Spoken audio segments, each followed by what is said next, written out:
Bi là ở đây nè. Mastery là mấy bạn, là chút là Bi đi bộ qua Bi thử xe đó. Còn chút Bi về nhà luôn. Chán ghê tài xế mà bị ảo. Chán ghê tài xế chở Osin đi chơi. Đi test xe. Cái thằng chủ xe phải trong nó trả tiền mấy bạn. Còn tài xế với Osin thì lái xe đi chơi. Ôi trời. Công nhận tài xế với Osin cũng không tin được luôn á. Nhưng mà tài xế với Osin này nhìn cũng đẳng cấp mới lấy được xe của chủ và đi vậy chứ. Đúng rồi. Chủ chưa đi mình đi mất tiêu.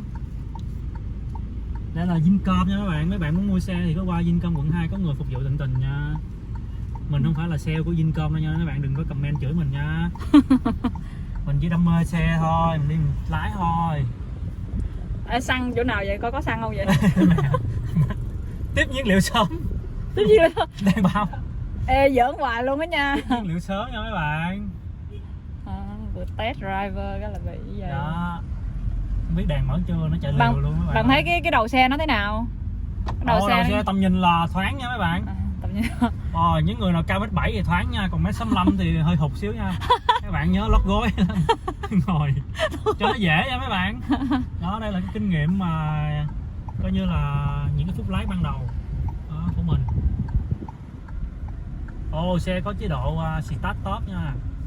Hồi nãy mình đạp sâu quá cái nó bị ngưng máy chút xíu nha. Vậy hả? Chế độ đó nói mình mới biết chứ. Nhớ chút đi tắt nha, chứ không là Việt Nam là cứ đề đi đề suốt luôn á. Ủa nó dễ tắt máy vậy hả? Không, đó chế độ tiết kiệm á thì mình không cần mình tắt thôi. Trời ơi, xin lỗi các bạn thấy mình lái giống ngáo quá tại vì xe mới nha nè. Không dám lái mạnh đó bạn. Lụa lên bạn ơi. Bạn mình về mình lấy cái con xe chở bông của mình thì lúc đó mình sẽ lụa cho mấy bạn coi nha, còn chiếc này không dám lụa chứ. Bi tiền tỷ mà bỏ tiền tỷ ra là lụa đi. Cái gì vậy? Nè đi gần gần thôi chứ tiếp nhiên liệu sớm đấy. Đi đây ra quẹo lại nè. Đi cũng được nhưng mà đi đổ xăng đi. Không, để chút đi ra rồi chạy kia xíu. Chạy 50 phút. Êm lắm các bạn ơi. Ôi cái này là đi Vũng Tàu sớm thôi. Xe êm quá. Sẽ có một cái clip nha các bạn, tụi mình là đăng đi Vũng Tàu bằng xe VinFast. Tụi mình sẽ test nhiều giải tốc độ khác nhau nha mấy bạn. Các bạn nhớ ủng hộ kênh, subscribe đầy đủ để đừng có miss cái video của mình nha. Không mấy bạn thông cảm nha, nhìn lái hơi ngáo xíu tại vì xe mới mình cũng lo lắm. Lo gì đâu. Mới đóng bảo hiểm chưa? Chưa nha. Mới mua bảo hiểm nhưng mà chưa lấy. Toan. Mai mới lấy. Mạnh lên còi lên. Chưa có bảo hiểm còi mạnh lên. Lụa quá các bạn ơi, mới né chiếc Toyota nha, sợ đụng chày Toyota xe này là nó móp luôn chứ Toyota không bị gì hết á. Nhường mình phải lịch sự với VinFast, không phải lịch sự, nhường người đi bộ. Đúng, người ta bấm like, người ta thấy người ta bấm like không? Đó, tuyệt vời, mình phải như vậy nha mấy bạn. Đâu rồi, tay lại. Chứ đừng có tranh giành chi cho nó cực nha. Mình lái xe phải văn minh nha mấy bạn. Vi giới thiệu đây là tài xế. Tài xế của Kính Thưa các là xe nào cũng làm tài xế được hết. Tài xế tên là Bi tiền tỷ. Xe thì chưa có bảo hiểm, xe thì chưa có gì hết trơn á, là chủ chưa lái là Bi giờ lái trước. Lái xe lái trước rồi. Lái mình lái xe đẹp mình phải văn minh nha mấy bạn. Nhớ nhiều người đi bộ nha. Bi bóng bẩy. Ôi trời ơi. Nãy giờ cũng mở nhạc lên nghe nè, test loa. Cái đó phải hỏi chủ rồi, tài xế không biết. Tài xế không biết. Nãy giờ máy quay mất tiêu rồi. Tài xế không biết cách nha. Mình biết nè, mình là Osin nhưng mình biết nè.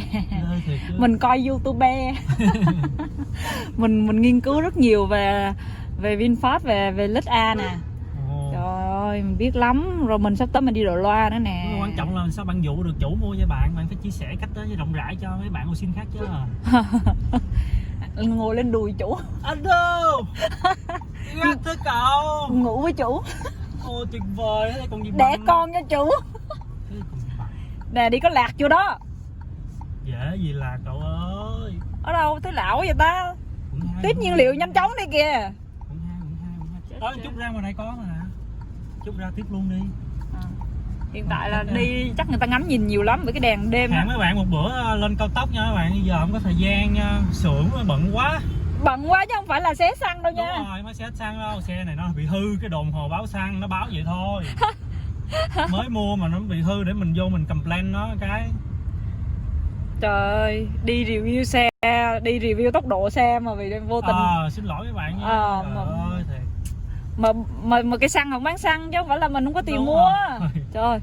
Xăng đóng cửa bạn ơi. Chán ghê luôn. Các bạn thông cảm nha. Ê, trời ơi chị này. Mình cũng văn minh luôn. Ủa Bi đi lạc sao Bi? Không thì bây giờ lại nè. Bi nè, lên map 81 kìa. Đúng rồi, vô luôn đi. Lại nè. Đó chị. Trời ơi, có mấy anh áo vàng đứng, ôi trời rung quá, ôi trời ơi. Rồi Sợ thế. Ồ, đường đông quá các bạn, không đạp được các bạn thông cảm nha. Sẽ có một cái clip review chi tiết cho các bạn trên cao tốc nha.